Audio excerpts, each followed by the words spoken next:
तो स्टार्ट करते हैं। Question number 3, pass necessary journal entries. पहली journal entry, staff starts business with cash ₹80,000। तो सबसे पहले हमें ये डिटरमिन करना है कि किसी भी ट्रांजैक्शन में कौन कौन से अकाउंट्स इन्वॉल्व होते हैं। अब इस एंट्री को अगर हम देखते हैं, इस ट्रांजैक्शन को देखते हैं, तो इसमें दो अकाउंट्स इन्वॉल्व। एक अमिताभ, जो कि ओनर है बिजनेस का, जिसने स्टार्ट किया, प्रोपराइटर है। और एक है cash. So Amitabh started business with cash. तो दो अकाउंट्स हमारे पास है, एक अमिताभ का अकाउंट है और एक कैश का account। हम क्या करते हैं, सबसे पहले दो अकाउंट का नाम लिख लेते हैं, cash account and Amitabh account. अब इसको डेबिट करना है या क्रेडिट करना है, ये किस पे डिपेंड करेगा कि इस ट्रांजेक्शन में इन अकाउंट के साथ क्या हुआ है। जैसे मैंने यहाँ पे अगर आप देखेंगे, इसको डेबिट किया है और अमिताभ कैपिटल अकाउंट को क्रेडिट किया है। तो ये क्यों किया है, इसको हम पहले समझते हैं। हम जो भी एंट्रीज करेंगे वो सब मॉडर्न अप्रोच से हम करेंगे। तो सबसे पहले क्या करना है, हमें जो भी अकाउंट्स एक ट्रांजेक्शन में इन्वॉल्व है उनको आइडेंटिफाई करने के बाद सेकंड स्टेप हम लेंगे कि वो नेचर ऑफ अकाउंट क्या है। तो यहाँ पर मैंने जैसे कॉलम सी है, तो यहाँ पे हमारे पास है नेचर ऑफ अकाउंट। तो देखते हैं, कैश हमारे पास एक एसेट है और अमिताभ कैपिटल अकाउंट एक कैपिटल अकाउंट है, इसका नेचर है कैपिटल अकाउंट का नेचर। अब हमारे पास जो गोल्डन रूल होता है एज पर मॉडर्न टेक्निक, तो उसमें एसेट को कब डेबिट किया जाता है और एसेट को कब क्रेडिट किया जाता है, हम उसे याद रखेंगे और उसका अभी यहाँ पे हम अप्लाई करेंगे, उस रूल का हम यहाँ पे एप्लीकेशन करेंगे। तो यहाँ पे अगर हम देख रहे हैं कि कैश अकाउंट यानी कि कैश, तो सबसे पहले देखेंगे कि बिजनेस में कैश आ रहा है या बिजनेस से कैश जा रहा है। तो जैसे कि अपने हमने प्रीवियस लेक्चर्स में काफी लेक्चर्स जो किए हैं, उसमें हमने हमेशा यही कहा है कि बेसिक फंडामेंटल क्या होता है कि जो भी बिजनेस होता है उसको हम अलग मानते हैं उसके प्रोपराइटर्स। तो बिजनेस में क्या आ रहा है क्या नहीं आ रहा है वो अलग है प्रोपराइटर से। तो प्रोपराइटर को क्या मिल रहा है क्या नहीं मिल रहा है वो बिजनेस का पार्ट नहीं है। बिजनेस को क्या मिल रहा है क्या नहीं मिल रहा है वो प्रोपराइटर का पार्ट नहीं है। लेकिन जब प्रोपराइटर और बिजनेस में कोई ट्रांजेक्शन होती है, तब हम इस ट्रांजेक्शन में लेंगे, उस टाइप की ट्रांजेक्शन में लेंगे कि वो एक्चुअली में क्या हो रहा है इन दोनों एंटिटीज या पार्टीज के बीच में, बिजनेस और प्रोपराइटर के बीच में। तो यहाँ पे हम बात कर रहे हैं, जैसे ज्यादा वक्त ना लेते हुए, जैसे आपको रिकॉल कर लिया हमने, ठीक है, रिवाइज कर लिया इन ए क्विक कि प्रोपराइटर और बिजनेस दो अलग एंटिटीज होती है ना। इस पर्टिकुलर ट्रांजेक्शन में जो बिजनेस है उसको कैश मिला है 80,000, यानी कि बिजनेस में 80,000 का, शॉप में 80,000 का कैश है। क्योंकि कैश एक एसेट है जो इसका नेचर है, और जब भी कोई एसेट इंक्रीज होता है तो उसको हम क्या करते हैं, डेबिट करते हैं, राइट। तो ये हमारे पास रूल है, तो इसीलिए हमने कैश को डेबिट किया कितने से, 80,000 से। नाउ सेकंड है हमारे पास अमिताभ कैपिटल अकाउंट। तो अमिताभ कैपिटल अकाउंट जो है that is a capital account. तो उसका नेचर क्या है, कैपिटल अकाउंट। कैपिटल क्या होती है हमारे पास, बेसिकली ये लाइबिलिटी होती है, which is liability to the proprietor, not to any vendor. किसी वेंडर जैसा सामान खरीदते हैं उसके या किससे लोन लेते हैं उससे अलग होती है, लेकिन होती है लाइबिलिटी। तो कैपिटल के लिए हमारे पास क्या रूल है, अगर कैपिटल इंक्रीज होगी तो क्रेडिट करते हैं हम कैपिटल। तो अमिताभ अमिताभ ने यहाँ पे 80,000 रुपीज कैश दिया है। जब प्रोपराइटर कोई अमाउंट, कोई कंट्रीब्यूशन बिजनेस में करता है तो वो उसके कैपिटल अकाउंट में बात करता है, यानी उससे उसकी कैपिटल इंक्रीज हो जाती है। तो इस केस में जैसे 80,000 रुपीज अमिताभ ने कैश बिजनेस को दिया, तो उस केस में क्या हुआ, अमिताभ की कैपिटल इंक्रीज होगी। तो जब भी कैपिटल इंक्रीज होगी, हमारे पास जो रूल है वो कहता है कि हम इसको क्रेडिट करना है। इसको क्रेडिट कर दिया 80,000 से। तो ये हमारी जर्नल एंट्री बन गई, cash account debit to Amitabh capital account 80,000, 80,000। अब हम देखते हैं दूसरी transaction, purchase furniture from modern furnitures for cash. अब इस ट्रांजेक्शन में देखेंगे हमारे पास कौन कौन सा अकाउंट है। एक फर्नीचर अकाउंट है, एक मॉडर्न फर्नीचर्स अकाउंट है, और एक कैश अकाउंट।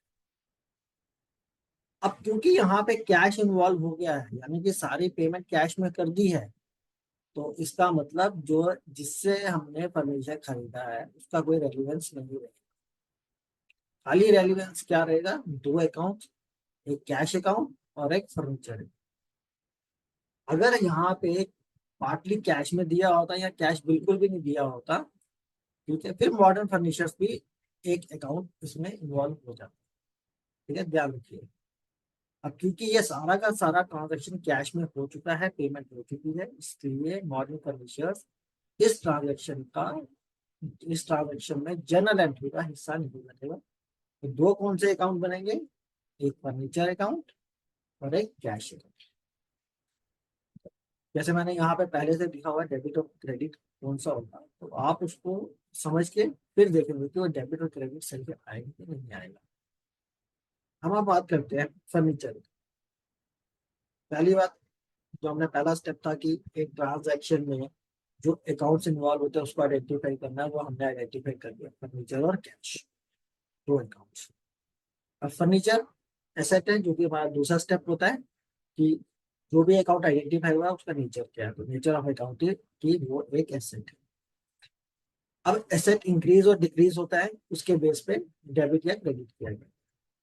अब हम बात करते हैं कि फर्नीचर अकाउंट। फर्नीचर हमारा एसेट है, और जब हमने परचेज किया, यानी कि बिजनेस ने परचेज किया फर्नीचर को, तो फर्नीचर बढ़ गया, मतलब कि इंक्रीज हो गया। तो जब भी कोई एसेट इंक्रीज होता है तो उसको हम डेबिट करते हैं। तो यहाँ पे हमने इसको डेबिट किया 10,000 ना, कैश। अब कैश क्या था हमारा, अगेन एसेट है। तो जब एसेट कम होता है, क्योंकि फर्नीचर खरीदा बिजनेस ने और पैसा दिया, तो बिजनेस से पैसा गया, तो मतलब बिजनेस से पैसा जाने का मतलब कि कैश जो है वो कम हो गया। तो अगर कोई एसेट कम होता है तो उसको हम क्रेडिट करते हैं। ये हमारे पास आ गया क्रेडिट डेबिट। अब हम करते हैं अपना तीसरा ट्रांजेक्शन, डिपॉजिटेड इन बैंक ₹30,000। अब डिपॉजिटेड इन बैंक, बैंक में क्या डिपॉजिट करते हैं हम, कैश। तो इसका मतलब यहाँ पे दो अकाउंट कौन से हैं, एक तो बैंक अकाउंट है और एक कैश अकाउंट है जो कि डिपॉजिट किया गया।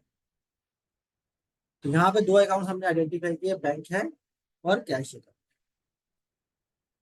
जो बैंक अकाउंट है वो क्या हमारा एसेट है, और कैश भी हमारा एसेट है, ये दोनों एसेट है। जब बिजनेस ने बैंक में पैसा जमा करा, डिपॉजिट किया, तो बैंक बैलेंस क्या हुआ, इंक्रीज हो गया। तो जब कोई भी एसेट इंक्रीज होता है तो उसको हम क्या करते हैं, डेबिट,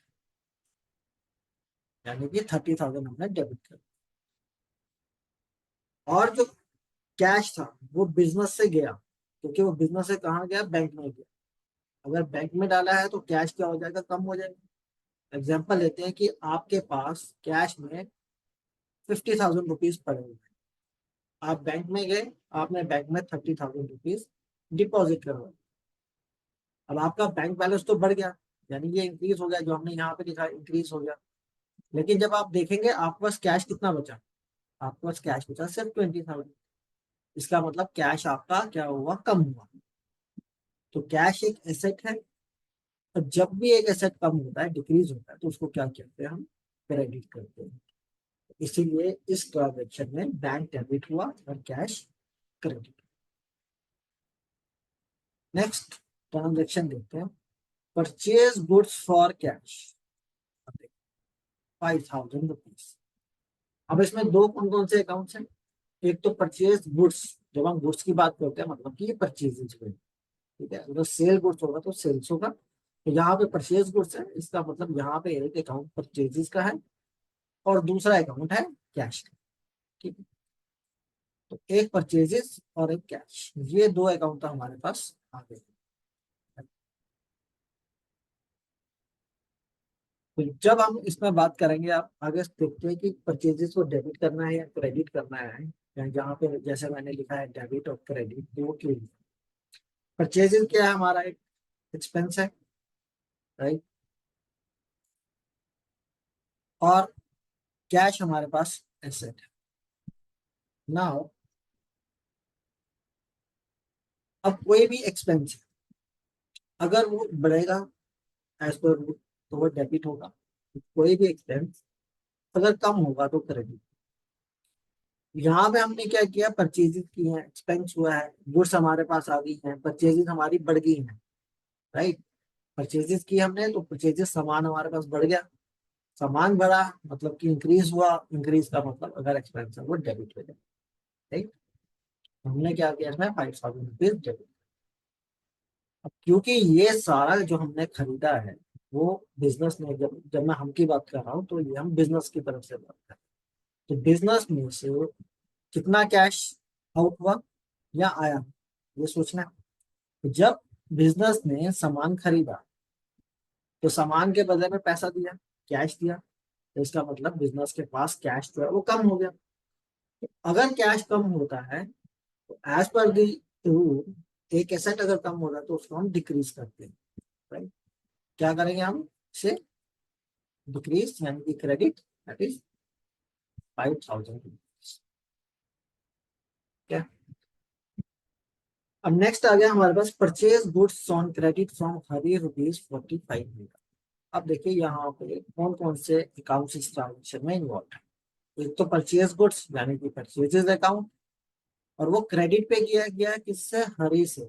इसका मतलब इसमें कोई कैश नहीं है, कोई बैंक नहीं है, इसमें दूसरा अकाउंट है हरी का। तो हमने यहाँ पे दो अकाउंट लिख लिए, आइडेंटिफाई कर लिए, परचेजेज और हरी का।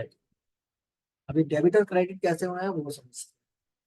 परचेजेस जैसे पीछे हमने देखा एक्सपेंस है, अब क्योंकि गुड्स खरीदे हैं इंक्रीज हुआ है तो डेबिट हो गया, कितने से 4,500 से। सिंपल लॉजिक जो हमने अभी पिछली ट्रांजेक्शन में देखा। और हरी को हमने क्रेडिट करना है, क्यों करना है, हरी से हमने सामान खरीदा, हरी को हमने कोई पैसा नहीं दिया, ठीक है। इसका मतलब हरी ने हमसे पैसा लेना है या हमने हरी को पैसा देना है, तो वो हमारी क्या बन जाएगी, लाइबिलिटी। उसको ऐसे समझते हैं, मान लीजिए आपने अपने किसी फ्रेंड से कुछ पैसे उधार लिए, ठीक है, आपने उससे कुछ सामान लिया है और आपने कहा है कि पैसे उधार नहीं कहते हैं, तो दूसरा एग्जाम्पल लेते हैं। तो आपने अपने फ्रेंड से कुछ सामान लिया है और आपने कहा है कि ठीक है मैं 15 दिन के बाद तुम्हें इसके पैसे दे दूँ, तो आपके ऊपर क्या होगी, एक लाइबिलिटी होगी कि आपको 15 डेज के बाद, 15 दिन के बाद आपको वो पैसे वापस करने, सॉरी पैसे वापस नहीं करने, उस सामान के लिए पैसे देने हैं। तो मान लीजिए आपने एक टेबल टेनिस रैकेट लिया था, तो टेबल टेनिस बैट जिसे हम कहते हैं, वो मान लीजिए 500 रुपीज का लिया। अब आपने पैसे नहीं दिए, आपने कहा कि ये टेबल टेनिस का जो बैट है ये मेरे को दे दो, ये रैकेट जो है वो मेरे को दे दो, मैं 15 दिन के बाद इसके 500 रुपये तुम्हें दे दूँ। तो जब तक आप उसको पेमेंट नहीं करेंगे तब तक वो आपकी क्या रहेगी, लाइबिलिटी। उसी तरह से जब तक हमने गुड्स परचेज किए हैं और उसके लिए पेमेंट नहीं किया, वो क्या रहेगी, लाइबिलिटी। इसलिए इस केस में हरी जो है वो हमारी क्या बन जाएगी, लाइबिलिटी बन जाएगी। लाइबिलिटी जो होती है, अब बन गई है लाइबिलिटी यानी कि इंक्रीज हो गई है। अरे पहले हरी को हमने कुछ नहीं देना था, जीरो था, अब हरी को हमने 4,500 रुपीज देने हैं, यानी कि जो लाइबिलिटी है वो हमारी इंक्रीज होगी है। लाइबिलिटी जब भी इंक्रीज होगी उसे हमें क्या करना होगा, क्रेडिट करना होगा, राइट। तो ये हमारे पास आ गया 4,500 क्रेडिट, हमारी एंट्री बन गई purchases account debit to Hari account. Next transaction, purchase goods from Suresh for cash ₹3,000। Again इस ट्रांजेक्शन में तीन चीजें हमारे पास आ रही हैं, एक परचेजेस जो परचेज गुड्स है, एक सुरेश जिससे खरीदा है लेकिन कैश में, जैसे हमने पहले समझा था 2 ट्रांजेक्शन पहले करीबन, कि यदि हमने कैश में पेमेंट कर दिया या हमारे पास कैश आ गया, तो उसमें जो पार्टी है उसका नाम नहीं आएगा, क्योंकि वो उस ट्रांजेक्शन में उसका रेलिवेंस खत्म हो जाएगा, क्योंकि कैश लेन देन हो चुका है कैश का। और इसका मतलब हमारे लेजर में उसकी, हमारे बुक्स में उसकी अब कोई एंट्री नहीं पड़ेगी। राइट नाउ,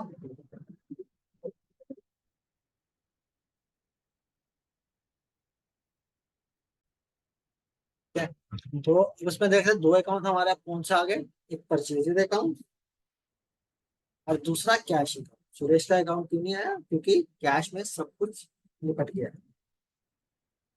हाँ, अब आगे इसमें परचेजेज अकाउंट को डेबिट या क्रेडिट करना है, वही है एक्सपेंस है परचेजेज हमारा, इंक्रीज हुआ है तो डेबिट करेंगे। और कैश अकाउंट जो कि एसेट है, अब हमने इसका पेमेंट किया यानी कि कैश कम हुआ है तो डिक्रीज करेंगे, 3000 से करेंगे।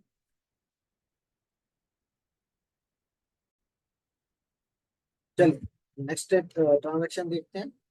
Purchase goods from Ajay ₹4000। इस ट्रांजेक्शन में क्या हुआ, 2 अकाउंट्स, एक परचेजेज अकाउंट और एक अजय अकाउंट। परचेजेज एक्सपेंस है, इंक्रीज हुआ, डेबिट हो गया। और अजय लाइबिलिटी है, जैसे हरि का केस में हुआ था वैसे ही सेम ये है, तो ये भी इंक्रीज हुआ, क्रेडिट होगा 4000। तो ये सिमिलर हमारी एंट्री है जो हमने ये हरि की एंट्री। ठीक है, ये फिफ्थ एंट्री और सेवंथ एंट्री, यानी फिफ्थ ट्रांजेक्शन और seventh transaction similar. Now next one, sold goods for cash ₹7000। अब इसमें हमारे पास दो कौन से अकाउंट हो गए हैं, क्योंकि ये सोल्ड गुड्स है, इसका मतलब एक सेल्स अकाउंट हो गया और एक कैश अकाउंट, क्योंकि ये कैश में है। तो हमारे पास ये दो एंट्रीज आ गई हैं, सॉरी दो अकाउंट्स आ गए हैं, कैश का और सेल का। कैश एसेट होता है, और एसेट जब भी इंक्रीज होता है तो उसको हम डेबिट करते हैं। कितने से, यहाँ पे 7000। एसेट यहाँ पे इंक्रीज कैसे हुआ है, कैश पे हमने गुड्स सेल किए, तो बिजनेस के पास क्या हुआ, कैश। तो जैसे आपका, मान लीजिए आपकी शॉप है, आपने किसी कस्टमर को सेल किया, 7000 का कुछ प्रोडक्ट सेल किया, तो उस कस्टमर ने आपको क्या किया होगा, ₹7000 कैश दे दिया। तो जो आपके पास कैश है वो बढ़ गया, यानी कि जो बिजनेस के पास कैश है वो आ गया है, इंक्रीज हो गया, तो इसका हम इसको डेबिट कर। सेल्स, ये हमारी इनकम होती है, और जब भी इनकम का रूल है, जब भी इनकम इंक्रीज होगी तो उसको क्रेडिट करेंगे, तो ये हम उसको क्रेडिट करेंगे। बस एंट्री बन गई, cash account debit to sales account. Next entry, sold goods to Karim 6500।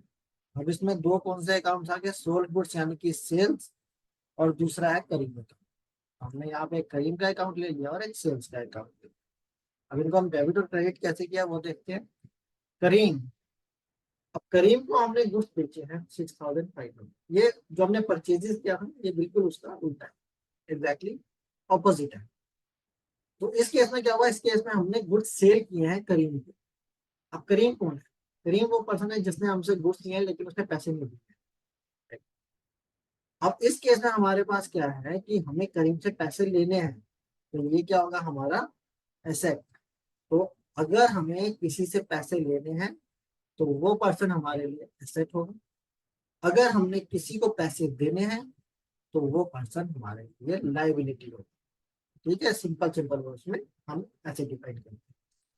तो इस केस में करीम से हमने पैसे लेने हैं क्योंकि उसने हमसे सामान खरीदा है लेकिन पैसे नहीं दिए, तो हमने उससे पैसे लेने हैं, इसलिए वो बन गया एसेट। और ये एसेट हमारा क्या हुआ है, इंक्रीज हो गया है, क्योंकि करीम के पास 6500 का सामान पड़ा है जो हमें लेना है, तो इसका मतलब हमारा जो एसेट है वो इंक्रीज हो गया है, तो इसको हमने क्या किया, रूल के अकॉर्डिंग डेबिट।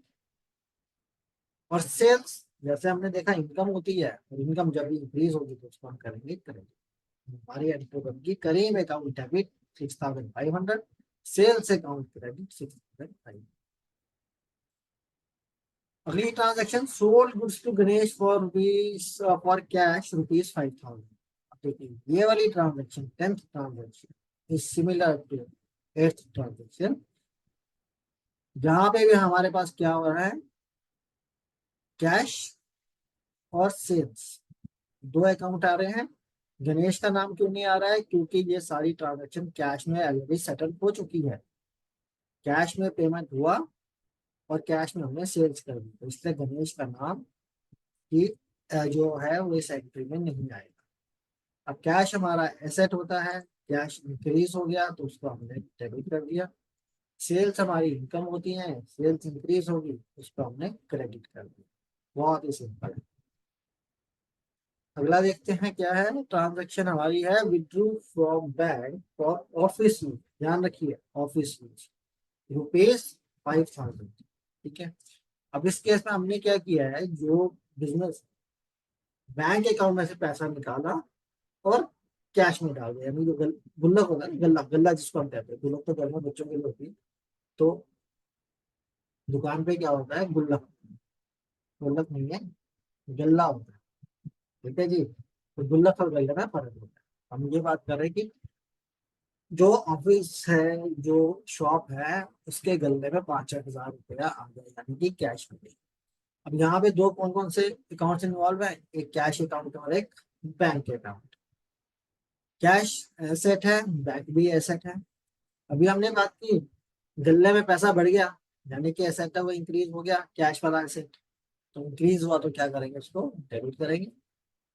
और बैंक से पैसा कम हो गया, तो बैंक में मान लो 1,00,000 रुपया था, 5,000 रुपया आपने बैंक से निकाला, तो बैलेंस कितना बचा, 95,000। इसका मतलब है कि 5,000 रुपीज का बैलेंस कम हो गया। तो कोई एसेट, क्योंकि बैंक एक एसेट है, तो कोई भी एसेट जब कम होता है तो उसको क्या किया जाता है, क्रेडिट। तो ये हमने इसको क्रेडिट कर दिया। एंट्री बन गई cash account debit to bank. Next, Karim paid on account rupees 5,000। अब याद है आपको, करीम को हमने सेल किया था। ठीक है। अब करीम ने 5,000 रुपया दे दिया, और ऊपर हम देखेंगे तो यहाँ पे हमारे पास था, करीम को हमने 6,500 गुड्स सेल किए थे, और उसमें से उसने हमें 5,000 रुपीज दे दिए। ठीक है जी।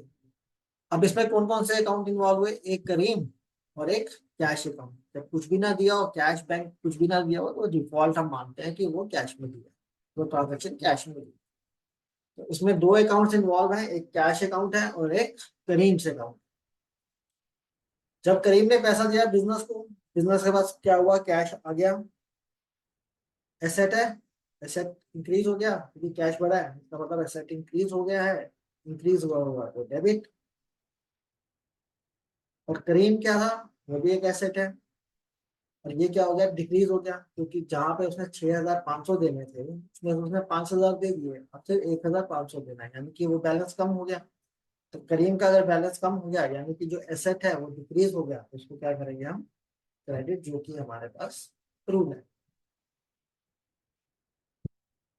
ओके, तो नेक्स्ट एंट्री हम देखते हैं। यहाँ पे हमारे पास जो ट्रांजेक्शन है वो है paid rent for residence rupees 6,000। बहुत ही ध्यान से समझने वाली है। यहाँ पे अकाउंट हमारे कौन से होंगे वो देखते हैं। यहाँ पे हम क्या कर रहे हैं, हम रेंट पे कर रहे हैं, लेकिन किसका, रेजिडेंस का। तो जो प्रॉपराइटर है, ओनर है शॉप का, वो अपने रेजिडेंस के लिए रेंट पे कर रहा है, ना कि ऑफिस के लिए। तो इसका मतलब ये उसका पर्सनल एक्सपेंस है, जो कि बिजनेस के कैश यूज करके कर रहा है। तो इसके लिए हमारे पास एक नया अकाउंट हम यहाँ पे लाएंगे, उसका नाम होता है ड्राइंग्स अकाउंट। ठीक है।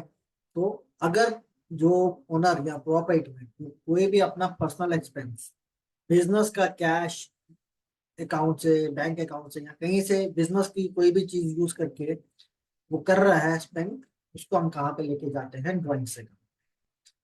तो यहाँ पे एक तो ड्राइंग से अकाउंट आ गया, और दूसरा कौन सा आएगा, कैश अकाउंट। क्योंकि अगर आपको कुछ भी ना दिया हो कि पेमेंट जो भी है, रिसीव या पे किया है, जो भी पेमेंट आपने की है, या जो भी पैसा आया है, वो कैश या बैंक में है, यानी कि चेक से है।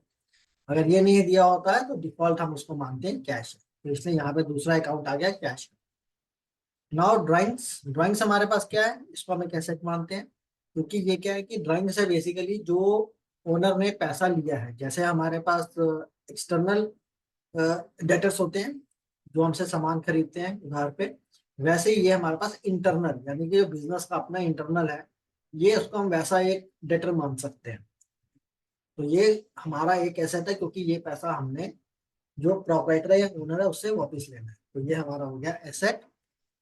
तो ये इंक्रीज हुआ है क्योंकि ड्राइंग्स इंक्रीज हुई है, 6,000 रुपये उसने निकाला है, तो ये बैलेंस जो है ड्राइंग्स बढ़ गई है, इंक्रीज है, इसलिए हम इसको क्या करेंगे, डेबिट। कैश एसेट है, कैश कम हो गया क्योंकि पे कर दिया, लैंडलॉर्ड को पे कर दिया पैसा, बिजनेस का पैसा कम हो गया, तो इसलिए क्रेडिट हो गया। डिक्रीज है तो क्रेडिट 6,000। अब यहाँ पे जो नेक्स्ट है वो है हमारे पास, purchase cycle for his son 3,000 rupees. अब देखिए साइकिल किसके लिए लिया, अपने सन के लिए उसने लिया है, तो अगर अपने सन के लिए लिया है तो उसका क्या मतलब हुआ, वो एक पर्सनल है, ठीक है, पर्सनल एक्सपेंस है, राइट। तो जब वो पर्सनल एक्सपेंस है तो वो कहाँ पर जाएगा, ड्राइंग्स में, जैसे हमने अभी ऊपर वाले में देखा, इस वाली ट्रांजेक्शन में देखा था, अगर कोई भी पर्सनल एक्सपेंस करेगा वो ड्राइंग्स अकाउंट में जाएगा। तो ये भी उसने जो पैसा खर्च किया है कहीं पे नहीं दिया हुआ, तो ये कहाँ से किया, बिजनेस से, लेकिन पर्सनल पर्पस के लिए, तो इसलिए जाएगा ड्राइंग्स में। एसेट है, ड्राइंग्स बढ़ गई है, इंक्रीज हो गई है, तो डेबिट होगा। और दूसरा क्या गया इसमें से, कैश गया है, एसेट है, कम हो गया कैश, एसेट कम हो गया, डिक्रीज, तो क्रेडिट 3,000। तो यहाँ पे हमारे पास एंट्री क्या बनेगी, drawings account debit 3,000 to cash account credit 3,000, right. Next entry देखते हैं। नेक्स्ट, और जो लास्ट ट्रांजेक्शन है आज की, वह pay to Ajay in settlement of his account ₹3,800। ठीक है, अब इसमें बहुत ध्यान देने वाली बात, pay to Ajay in settlement of his account ₹3,800। अब देखते हैं कि अजय को हमने कितने पैसे देने थे, क्योंकि ये,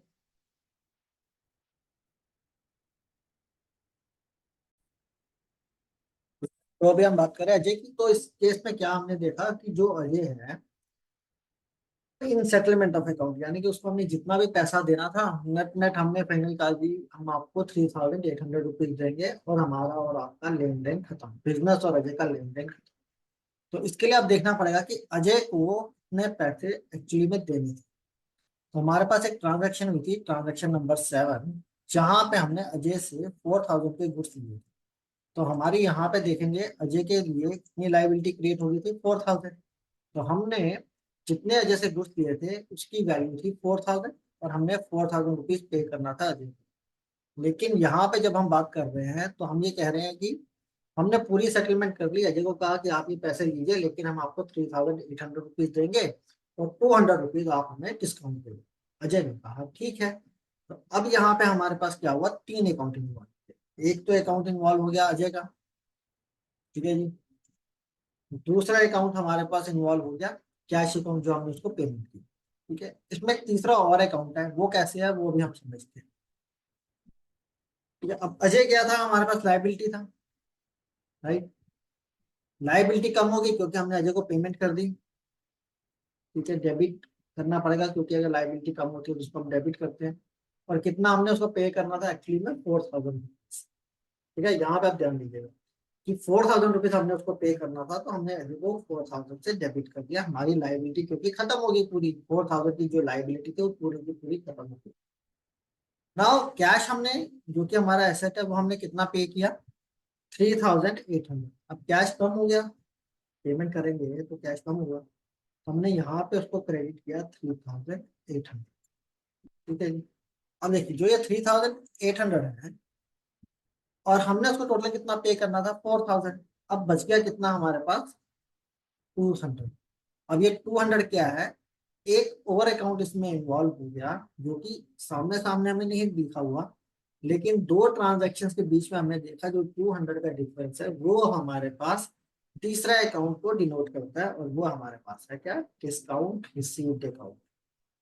समझ गए, 4,000 रुपीज देना था हमने, 3,008 में हमने सेटलमेंट कर दिया, हमने कहा कि हम ओवरऑल हम आपको 3,800 देंगे, अजय ने कहा ठीक है। तो 200 रुपया क्या हो गया, 200 रुपीज हमारा फायदा हो गया, ये हमें क्या मिल गया, डिस्काउंट। तो दिस इज डिस्काउंट रिसीव, जो कि हमारी क्या होगी एक्चुअल में, इनकम होगी। और इनकम जब इंक्रीज होती है, यानी कि डिस्काउंट रिसीव, यानी कि डिस्काउंट जो हमें मिला है, हमारी इनकम है वो इंक्रीज होगी, तो जब भी इनकम इंक्रीज होगी तो उसको हम क्या करेंगे, क्रेडिट करेंगे। तो ये आ गया हमारे पास 200 रुपीज क्रेडिट। ये हमारी एंट्री बन जाएगी, Ajay account debit 4000 to cash account 3800 and to discount received 200। तो ये है हमारे पास नेट। तो बच्चों ये आज हमने किया है question number 3 TS Grewal book का। तो मिलते हैं हम नेक्स्ट सेशन में और क्वेश्चंस के साथ। तब तक गुड बाय, टेक केयर।